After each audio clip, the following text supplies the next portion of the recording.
तो आज हम लोग चैप्टर स्टार्ट कर रहे हैं कैपेसिटर।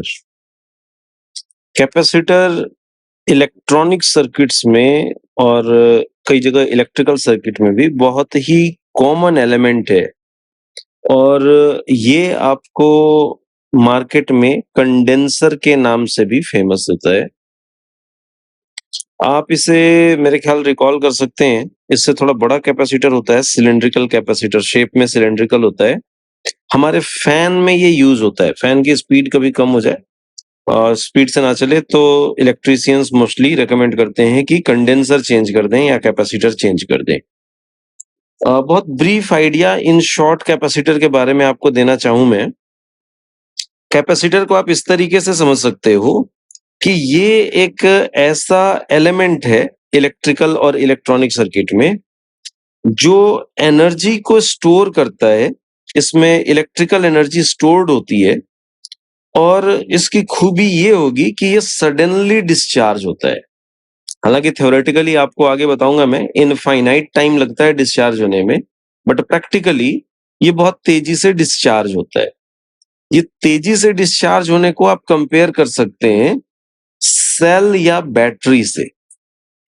एक बैटरी या सेल से जब आप किसी सर्किट को कनेक्ट करते हैं तो सेल एक कांस्टेंट रेट से कंटिन्यूअसली करंट फ्लो कराता है, जबकि कैपेसिटर को अगर कनेक्ट करोगे आप तो कैपेसिटर कैपेसिटर सडनली डिस्चार्ज होगा। और इसका एक और एग्जांपल आपने कभी देखा हो, जब हम फोटो के लिए स्टूडियो में जाते हैं तो स्टूडियो में एक फ्लैश लाइट यूज होती है ड्यूरिंग फोटोग्राफी। जब जब उन्हें फोटो लेना होता है तो वो एक फ्लैश लाइट देते हैं। वो फ्लैश लाइट आता है because of discharging of capacitor.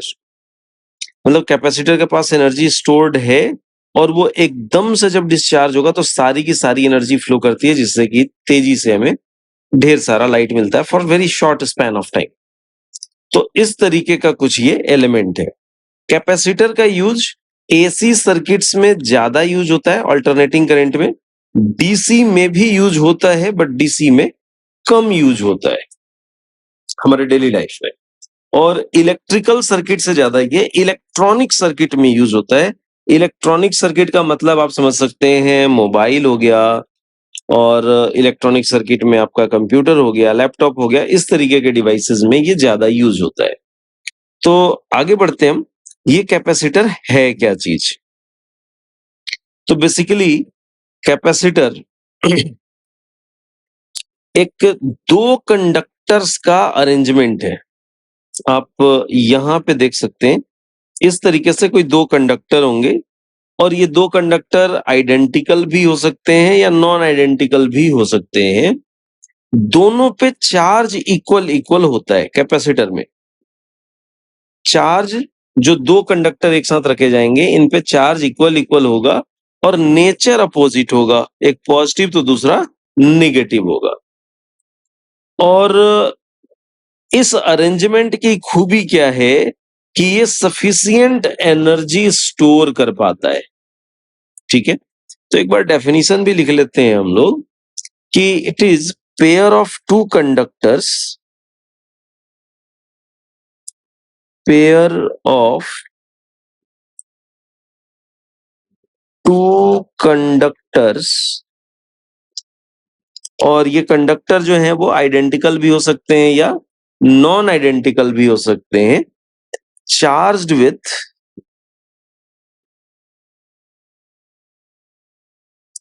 Charged with equal and opposite charge. Equal and opposite charge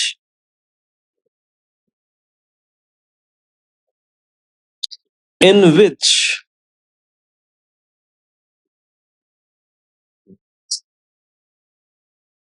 sufficient amount of energy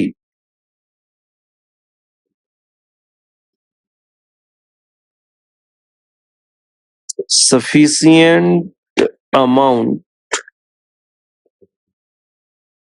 of energy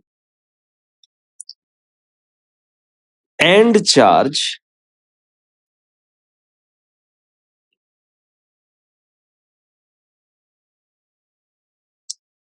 can be stored.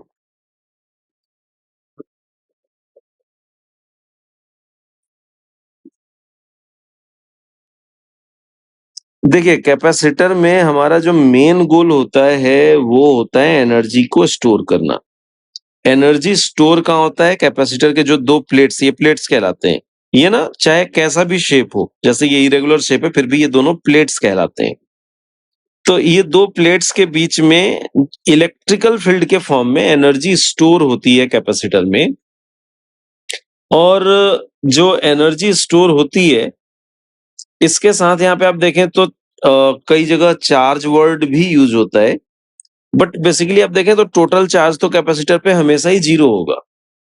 Total charge तो कैपेसिटर पे हमेशा ही 0 होगा। तो हमारा मेन गोल जो capacitor के साथ होता है, वो होता है एनर्जी स्टोर करना। चार्ज स्टोर करना हमारा मेन गोल नहीं है। हालाँकि जो एनर्जी स्टोर होती है, वो इन चार्जेज़ की वजह से डेवलप्ड इलेक्ट्रिक फील्ड की वजह से ही हो पाती है। तो मैंने आपको समझाया भी था कि एनर्जी स्टोर्ड है और सडनली जब रिलीज़ करती है वो एनर्जी, तो हमें इंस्टेंटली एनर्जी मिल पाता है। ये कैपेसिटर का एक बेसिक आइडिया आप ले सकते हैं। कैपेसिटर का सिंबल ऐसा होता है, इससे ये थोड़ा आपको बैटरी वाले सिंबल जैसा दिखता है, बट बैटरी में एक बड़ा एक वो छोटा होगा और यहाँ पे दोनों आर्म्स जो होंगे वो इक्वल होंगे। कन्फ्यूजन को ही बचाने के लिए कई जगह कैपेसिटर का सिंबल ऐसा भी यूज़ करते हैं, क्योंकि बैटरी और कैपेसिटर में आपको कन्फ्यूजन ना हो जाए, तो एक इसके साइड को बेंड करके दिखाते हैं। ये दोनों सिंबल यूज़ होते हैं कैपेसिटर के लिए। यहाँ पे कैपेसिटर में मैंने आपको इन डायग्राम्स में वी शो कर रखा है, ये V. V basically potential difference को रिप्रेजेंट करता है। कैपेसिटर में हमें इन प्लेट्स की पोटेंशियल से ज्यादा इंपॉर्टेंट इन प्लेट्स के बीच का पोटेंशियल डिफरेंस हमारे ज्यादा काम का होता है। और ये आगे आप देखेंगे कि ये खूब यूज होगा।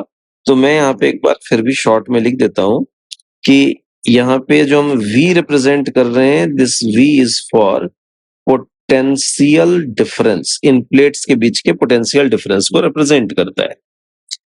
कुछ और छोटी-मोटी बातें हम यहाँ पे ऐड करेंगे, लाइक पहली बात कि टोटल चार्ज ऑन कैपेसिटर।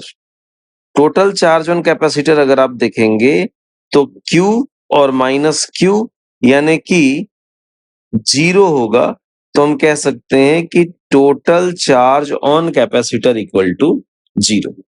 दूसरी चीज, एक गॉस लॉ में इस तरीके का क्वेश्चन आता है, तो डाइपोल के साथ भी आपको गॉस लॉ में मिला होगा कि किसी गॉसियन सरफेस के अंदर किसी डाइपोल को रख दिया जाए जिसपे इक्वल एंड अपोजिट चार्जेस होते हैं, तो नेट फ्लक्स क्या मिलेगा? अगर नेट चार्ज 0 है, टोटल चार्ज 0 है, तो फ्लक्स भी 0 होगा। तो इसी तरीके से कि अगर किसी कैपेसिटर को आप किसी गॉसियन सरफेस में रखें, तो net flux is equal to 0 होगा ड्यू टू कैपेसिटर, क्योंकि कैपेसिटर पे टोटल चार्ज 0 है। और कई जगह आपको बोलेगा कि चार्ज ऑन कैपेसिटर, क्वेश्चंस में अक्सर ये वर्ड यूज होने वाला है कि चार्ज ऑन कैपेसिटर। तो आप ऐसी कोई कंफ्यूजन नहीं रखना कि चार्ज ऑन कैपेसिटर तो 0 होता है, तो इसलिए चार्ज ऑन कैपेसिटर की कोई वैल्यू हमें कैसे मिलेगी? Charge on capacitor refers to charge on positive plate. Capacitor में एक पॉजिटिव प्लेट है, एक नेगेटिव प्लेट है। तो कभी चार्ज ऑन कैपेसिटर बोले तो उससे मतलब है कि charge on positive plate. Okay, तो अब किसी कैपेसिटर का कैपेसिटेंस क्या होगा? हमारे पास अगला जो वर्ड आएगा कि कैपेसिटेंस ऑफ कैपेसिटर। कैपेसिटेंस को कैसे डिफाइन करते हैं, कैपेसिटेंस वर्ड समझेंगे अब हम लोग। देखिए, कैपेसिटेंस कहने का मतलब होता है कि उस कैपेसिटर की चार्ज होल्डिंग कैपेसिटी क्या होगी। कैपेसिटेंस का मतलब होगा चार्ज होल्डिंग कैपेसिटी। ओके, इसे इलेक्ट्रिकल कैपेसिटेंस भी कहते हैं। तो कैपेसिटेंस वर्ड से मीनिंग क्या होगा हमारा हमेशा? कैपेसिटेंस से मतलब है चार्ज होल्डिंग कैपेसिटी।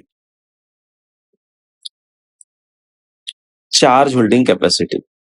अब अगर किसी कंडक्टर को हम कोई चार्ज देते हैं, पॉजिटिव चार्ज मान लो देते हैं, तो उसकी पोटेंशियल इंक्रीज होगी। अगर चार्ज इंक्रीज करेंगे तो पोटेंशियल इंक्रीज होगा। तो इस बेसिस पे द पोटेंशियल किसी भी कंडक्टर के लिए potential is directly proportional to charge on it. Potential directly proportional to charge on it. और अगर यहाँ पे प्रोपोर्शनलिटी साइन हटाते हैं तो आपको मिलता है Q is equal to V into C. Q is equal to V into C. अब ये C जो टर्म आया प्रोपोर्शनलिटी कांस्टेंट के तौर पे, इसे ही कहते हैं कैपेसिटेंस। यही है capacitance. So capacitance C can be defined as C is equal to Q by V. C is equal to Q by V। और Q by V का मतलब क्या हो गया कि अगर आप किसी कंडक्टर को कोई चार्ज देते हो, ठीक है, तो यूनिट चार्ज के लिए जो पोटेंशियल मिलेगा वो रेशियो बताता है capacitance.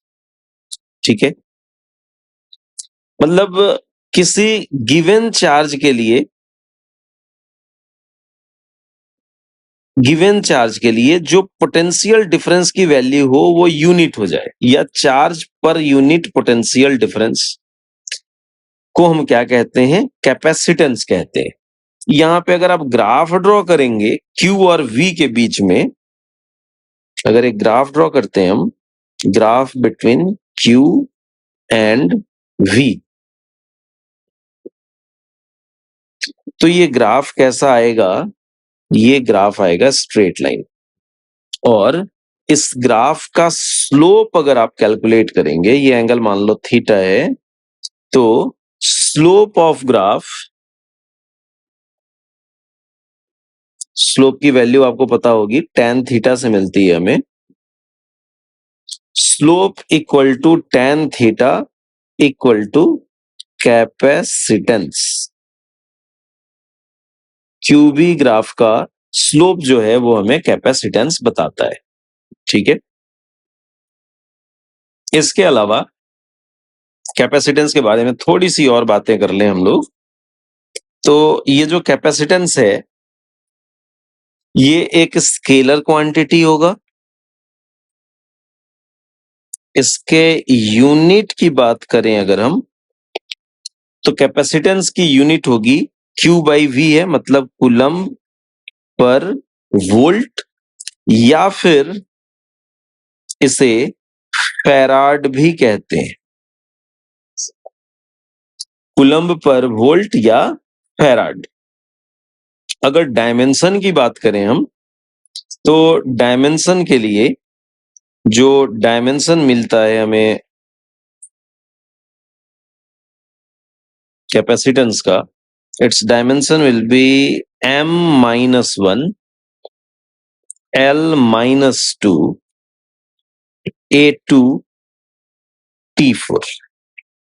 This is dimension of capacitance.